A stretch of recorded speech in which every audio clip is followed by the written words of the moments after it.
बिस्मिल्लाहिर्रहमानिर्रहीम। अस्सलाम वालेकुम क्लास। आज जो है हम अपने चैप्टर नंबर 18 रिप्रोडक्शन का 4th लेक्चर स्टार्ट करने जा रहे हैं, जिसमें हम कुछ टर्मिनोलॉजीज़ को स्टडी करेंगे जिसका आपको पता होना चाहिए, ठीक है, कि वो क्या हैं, ताकि आप कभी किसी पैराग्राफ के अंदर अगर वो टर्मिनोलॉजी यूज़ होती है तो आपको उसकी समझ होनी चाहिए, ठीक है।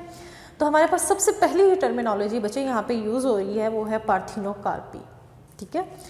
पार्थिनो का वर्ड जो है, ठीक है, यहाँ पे कार्पी और पार्थिनो का मतलब होता है फॉल्स और कार्प का मतलब होता है फ्रूट।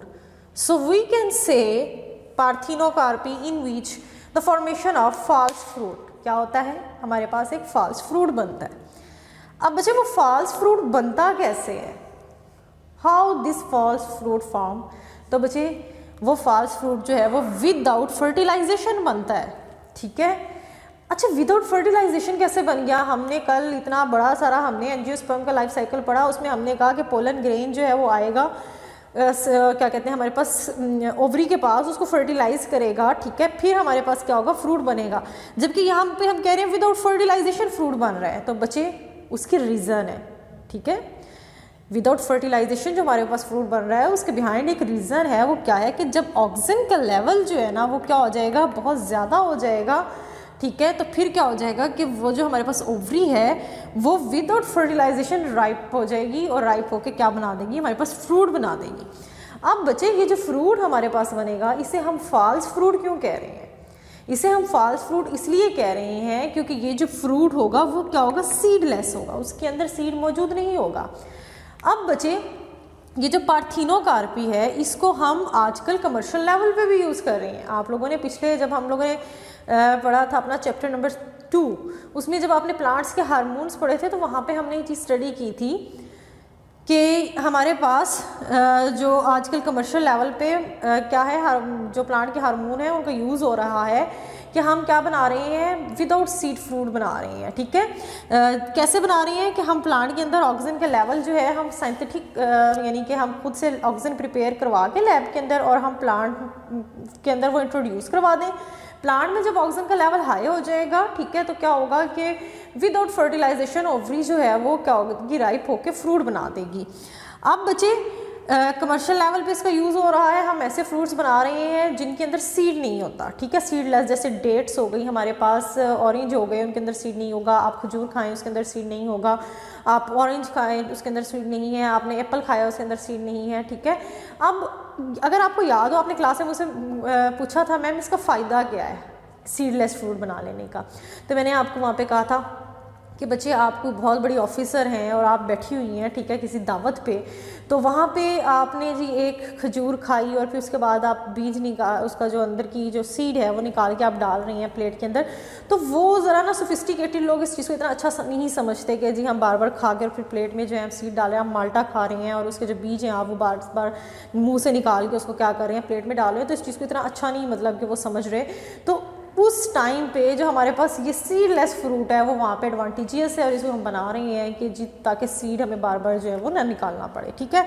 उसके बाद बच्चे हम मूव कर जाते हैं सीड डॉर्मेंसी की तरफ। डॉर्मेंसी या डॉर्मेंट का क्या मतलब होता है, इसका मतलब है सोया होना, ख्वापीदा होना, ठीक है। अब यहाँ पे सीड डॉर्मेंसी मतलब कि सीड जो है वो क्या है, डॉर्मेंट है, ठीक है। सीड जो है वो डॉर्मेंट है, वो क्या है बच्चे, वो इनएक्टिव है हमारे पास, वो एक्टिव नहीं है, ठीक है, वो इनएक्टिव है। अब बच्चे इनएक्टिव क्यों है seed, why seed is inactive? बच्चे इनएक्टिव वो इसलिए है क्योंकि उसको फेवरेबल कंडीशंस नहीं मिल रही, ठीक है, फेवरेबल कंडीशंस नहीं मिल रही, यानी कि वो क्या है, अनफेवरेबल कंडीशंस के अंदर है वो।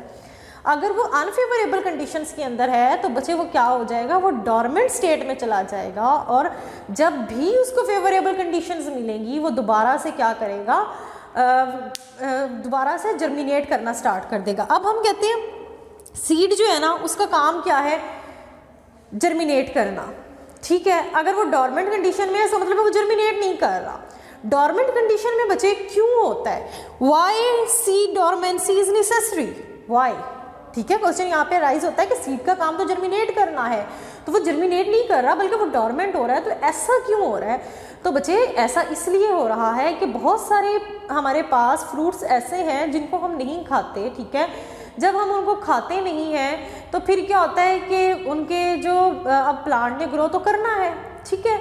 अब प्लांट ने ग्रो करना है तो उसको क्या होता है कि वो जो उसका सीड है, ठीक है, उसके जो भी उसका मतलब फ्रूट है, अब सीड जो है उसके अराउंड क्या हो गया कि उसने सीड कोट प्लांट ने चढ़ा दिया, ठीक है। उसको डॉर्मेंट कंडीशन में लाने के लिए क्या है, उसके अराउंड सीड कोट है। अब जब हम उसको नहीं खा रहे, ठीक है, हम उसका डिस्पर्सल नहीं कर रहे उस फ्रूट के अंदर का जो सीड है, तो अब होगा क्या बचे कि अब वो हवा से या जिस भी चीज़ से, ठीक है, वो पानी के ज़रिए जब किसी अनफेवरेबल कंडीशन में जाएगा तो डॉर्मेंट हो जाएगा। जैसे ही फेवरेबल कंडीशंस उसको मिलेंगी वो जर्मिनेट करना स्टार्ट कर देगा। या फिर बच्चे आप यूँ कह लें कि सीड डॉर्मेंसी क्यों ज़रूरी है, क्योंकि बहुत सारे सीड्स ऐसे होते हैं जिनको हम खाते हैं। अब जैसे आप यहाँ पे वीट की एग्जांपल ले लें, वीट को हम लोग क्या करते हैं, घरों में हम एक सीड स्टोरेज जो हमारा टैंक होता है, जिसे हम अपनी मुख्तलिफ ज़ुबानों में मुख्तलिफ नाम रखते हैं, उसके बड़ोला हम कहते हैं, ठीक है। उसमें हम क्या करते हैं, दाने डाल देते हैं, वीट डाल देते हैं, वो वहाँ पर हमारे पास गंदुम 1 साल 2 साल के लिए स्टोर रहती है। अब आपने देखा होगा कि कभी भी वो जो है ना उसमें वो सीड जो है ना वो जर्मिनेट नहीं करते, पर आप उन्हीं सीड को आप फील्ड में ले जाके डाल दें तो उन्होंने क्या है, सो करना स्टार्ट कर देना है। तो इसका मतलब है बच्चे कि जब वो हमारे पास स्टोरेज कंडीशन थी वो अनफेवरेबल कंडीशन थी, ठीक है, और उस टाइम पे सीड डॉर्मेंट कंडीशन में था। जब हमने उसे क्या किया, हमने फील्ड में डाला, फील्ड में वहाँ पे उसे फेवरेबल कंडीशंस मिली, वहाँ पे उसे एयर, सॉइल, वाटर, सॉइल के अंदर मौजूद न्यूट्रिएंट्स उसे मिले, तो उसने क्या किया, उसने जर्मिनेट करना स्टार्ट कर दिया, ठीक है। फिर आप ये भी देखते हो बच्चे कि सीड डॉर्मेंसी इसलिए भी ज़रूरी होती है, हमने कहा कि अनफेवरेबल कंडीशन। अब हमारे पास आप देखते हो कि कुछ जो हमारे पास फसलें होती हैं वो गर्मियों में जो है हमें मिलती हैं, कुछ सर्दियों में मिलती हैं, ठीक है। अब बच्चे आपने एक फसल काश्त की, आपने उसको बिल्कुल प्रॉपर जो है उसको लैंड को क्लीन कर लिया, ठीक है, आपने मुकम्मल कल्टीवेट करवा लिया, आपने हार्वेस्ट कर लिया उसको, ठीक है। अब हार्वेस्टिंग के बाद लैंड बिल्कुल क्लीन कर दिया आपने, आप उसके ऊपर कोई नेक्स्ट जो है आप उसके ऊपर फसल काश्त नहीं करते, ठीक है। न्यू सीज़न आ गया है, अब उसके बाद दोबारा से जब पहले वाला सीज़न आएगा, ठीक है, फॉर एग्जांपल अगर एक फसल आपने गर्मियों में काश्त की और उसके बाद आपने उस लैंड के ऊपर कोई आपने फसल नहीं उगाई, फिर सर्दियाँ आई, सर्दियों के बाद फिर जब दोबारा से गर्मी आएंगी तो आप देखोगे वहाँ पे आपको बहुत सारे उसी फसल के जो आपने पहले काश्त की थी आपको छोटे छोटे पौधे मिलेंगे निकले हुए उसी के। ऐसा क्यों होगा बच्चे कि जब आपने वो पहले वाली फसल जब काश्त की थी तो उसके कुछ बीज जो है वो ज़मीन पे गिरे थे, रह गए थे, ठीक है, आपने प्रॉपर तो नहीं ना क्लीन की थी, तो फिर क्या होगा, अब उनको दोबारा से फेवरेबल कंडीशंस मिल रही हैं, दोबारा से वेदर जो है वो सूटेबल है उस सीड के लिए कि वो ग्रो कर जाए, वो जर्मिनेट कर जाए, तो जो वो सीड है वो जर्मिनेट करना स्टार्ट कर देगा, ठीक है। ये था हमारे पास सीड डॉर्मेंसी, कि सीड डॉर्मेंसी क्यों ज़रूरी है। नेक्स्ट हम मूव करते हैं, हमारे पास बचे क्या है कि fruit setting and fruit ripening. अब बच्चे फ्रूट सेटिंग क्या है कि हमारे पास जो फ्रूट की फॉर्मेशन होती है, यानी कि पोलन ग्रेन ने क्या किया, ओवरी को फर्टिलाइज कर दिया, ओवरी के अंदर मौजूद एग को फर्टिलाइज कर दिया है, तो अब ओवरी जो है वो फ्रूट के अंदर चेंज होगी, तो ये हमारे पास क्या है बच्चे, फ्रूट फॉर्मेशन है। और जब वो फ्रूट जो है वो पक जाएगा, वो राइपेंड हो जाएगा, तो हम उस राइपेंड ओवरी को हम नाम देते हैं फ्रूट का। Ripened ovary is called fruit. और फ्रूट फॉर्मेशन क्या है कि पोलन ग्रेन ने क्या किया, एग को फर्टिलाइज कर दिया, ओवरी अब फ्रूट में चेंज हो गई, तो ये हमारे पास क्या हो गई, फ्रूट फॉर्मेशन हो गई। अब जब ओवरी पक जाएगी तो वो हमारे पास क्या होगा, फ्रूट होगा। अब बच्चे होता क्या है, फ्रूट फॉर्मेशन होती किस तरह से है, तो हम ये देख रहे थे कि सीड फॉर्मेशन कैसे होनी है।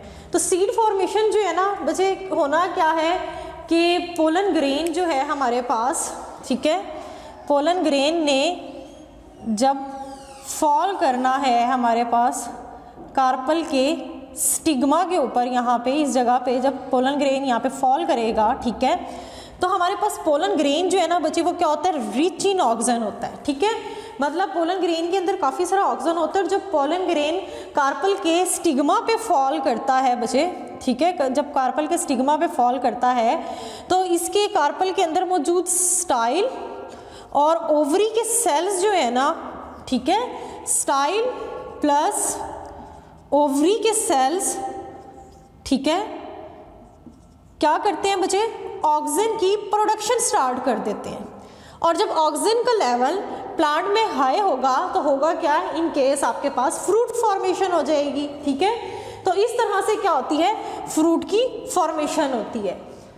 अब बच्चे फ्रूट फॉर्मेशन तो हो गई, ठीक है। अब क्या होना है कि इसकी राइपनिंग होनी है, ठीक है, और उससे पहले, राइपनिंग से पहले इसकी डेवलपमेंट होनी है। डेवलपमेंट के लिए हमारे पास कौन से बचे हार्मोन्स हैं, ठीक है, जिबरलिन्स हैं और साइटोकाइनिन्स हैं। साइटोकाइनिन जो है ना वो आपके पास क्या करवाएगा, फ्रूट की डेवलपमेंट करवाएगा, ठीक है, उसके क्योंकि ये क्या करवाता है, सेल की डिवीजन करवाता है। और जिबरलिन जो है, ये दोनों हार्मोन मिलके क्या करवाते हैं, ये डेवलपमेंट ऑफ एम्ब्रियो, ठीक है, इन द सीड, सीड के अंदर क्या करवाते हैं, एम्ब्रियो की डेवलपमेंट करवाते हैं। और क्या करते हैं, food accumulation in seed and pericarp, seed और पेरिकार्प के अंदर क्या करवाते हैं, फूड अकोमोलेट करवाते हैं। ठीक है, इसको डिटेल स्टडी करने से पहले हम यहाँ पे इस फिनोमेना को देख लेते हैं। बच्चे हम क्या कह रहे हैं कि फ्रूट फॉर्मेशन हमारे पास हो गई है, ठीक है। फ्रूट राइपनिंग के लिए हमारे पास इथीन हार्मोन है, इथीन या इथाइलिन हमारे पास हार्मोन जो है C2H6, ये क्या करवाता है, फ्रूट की राइपनिंग करवाता है। अब इसको स्टडी करने से पहले हमने इस फिनोमेना को देखना है कि हमारे पास एक हार्मोन है एब्सिसिक एसिड, ये हमारे पास प्लांट के अंदर मौजूद होता है। बच्चे ये क्या करता है कि जो प्लांट का, ये हमारे पास, ये जो सबसे पहले हम कहते हैं कि फ्लावर आता है, ठीक है। आपके पास जैसे अनार है, अनार लगने से पहले फूल आएगा, फिर वो क्या होगा, उसकी पोलिनेशन होगी, पोलिनेशन के बाद फर्टिलाइजेशन, फर्टिलाइजेशन के बाद एम्ब्रियो फॉर्मेशन, और एम्ब्रियो चेंज इनटू जाइगोट, ठीक है। और जाइगोट क्या बना रहा है, आपके पास ओवरी मतलब ओवरी राइपेंड होके क्या बना रही है, हमारे पास फ्रूट बना रही है। अब बच्चे होता क्या है, अगर एब्सिसिक एसिड का लेवल हाई हो तो एब्सिसिक एसिड यहाँ पे फ्लावर या यूँ कह लो कि फ्रूट के यहाँ पे रिंग बनाता है एक, और इस फ्लावर को या फ्रूट को फॉल करवा देता है, गिरा देता है। आप देखते हो कि बहुत सारे फूल जो है वो फ्रूट में चेंज होने से पहले ही गिर जाते हैं, और बहुत सारे फ्रूट जो हैं वो अभी बनते हैं, छोटे से होते हैं और फिर वो गिर जाते हैं। ठीक है, तो ये क्या है बच्चे, ये इसे हम क्या कहते हैं, एब्सिशन, इस प्रोसेस को हम क्या कहते हैं, एब्सिशन। बच्चे फिर हम इससे बचने के लिए कि ऐसा ना हो, हम क्या करते हैं, सिंथेटिक ऑक्सीजन यूज़ करते हैं जिसका नाम है इंडोल एसिटिक एसिड। ठीक है, इस इंडोल एसिटिक एसिड को हम खुद लेबॉर्ट्री के अंदर जो है हम क्या करते हैं, प्रिपेयर करवाते हैं, एसिटिक एसिड। ठीक है, इसको हम खुद से लेबॉर्ट्री में प्रोड्यूस करवाते हैं। सिंथेटिक एसिड को हम सिंथेसाइज करते हैं, प्रोड्यूस नहीं करवाते, सॉरी, सिंथेसाइज करवाते हैं, और फिर हम इसको क्या करवाते हैं, प्लांट के अंदर इंट्रोड्यूस करवा के हम क्या करते हैं कि एब्सिशन के प्रोसेस को रोकते हैं। अब बच्चे हम जिबरलिन और साइटोकाइनिन की बात कर रहे थे। हम कहते हैं कि development of embryo in seed, seed के अंदर जो एम्ब्रियो की डेवलपमेंट जो होनी है ना सीड के अंदर, उसके लिए कौन रिस्पॉन्सिबल है, जिबरलिन और साइटोकाइनिन। अब बच्चे सीड में जो फूड अकोमोलेशन है और जो पेरिकार्प में फूड अकोमोलेशन है वो कौन करवा रहा है, वो भी जिबरलिन और साइटोकाइनिन करवाते हैं। किस तरह से बच्चे, आप क्या करते हो, आप क्या कर रहे हो कि आपने एप्रिकॉट खाई, एप्रिकॉट जो आप खा रहे हो, फ्रूट का वो पार्ट जो आप खा रहे हो वो क्या है, पेरिकार्प है। आपने वो खा लिया, अंदर से गुठली निकलती है, उसे आप फेंक देते हो। उस गुठली के अंदर एक बादाम की तरह का एक हमारे पास क्या होता है, फ्रूट होता है। ठीक है, वो क्या है, वो एम्ब्रियो की फूड है। जब उस सीड ने जर्मिनेट करना है तो होना क्या है कि वो उसको एज ए फ्रूट यूज़ करेगा। ठीक है, अब बच्चे यहाँ पे एक और टर्म यूज़ हुई है, क्लाइमेट्रिक इफेक्ट। क्लाइमेट्रिक इफेक्ट क्या होता है बच्चे, हमारे पास कुछ ऐसे फ्रूट होते हैं जिनके अंदर इथीन की प्रोडक्शन बहुत ज़्यादा होती है। जैसे यहाँ पे हम एग्जांपल ले लेते हैं बनाना की। बनाना में आप देखते हो कि बनाना बहुत जल्दी पक जाता है, बहुत जल्दी राइपेंड हो जाता है। ठीक है, अब एक बनाना जो कि बहुत ज़्यादा ओवर राइप्ड हो गया है, अगर आप उसको ऐसे बनाना के दरमियान में रख दो जो कि अभी इतने ज़्यादा राइपेंड नहीं है, तो उनको भी ख़राब कर देता है, उनको भी बहुत ज़्यादा पका देता है। इसलिए हम क्या करते हैं, उसको वहाँ से रिमूव कर देते हैं। तो बच्चे ऐसे फ्रूट्स जिनके अंदर क्या हो, इथीन की प्रोडक्शन ज़्यादा हो, उन फ्रूट्स को हम क्या कहते हैं, क्लाइमेट्रिक फ्रूट, और इस इफेक्ट को हम क्या कहते हैं, क्लाइमेट्रिक इफेक्ट। तो बच्चे ये था हमारा आज का टॉपिक। इंशाल्लाह फिर मिलेंगे नेक्स्ट लेक्चर में, तब तक के लिए अल्लाह हाफिज़।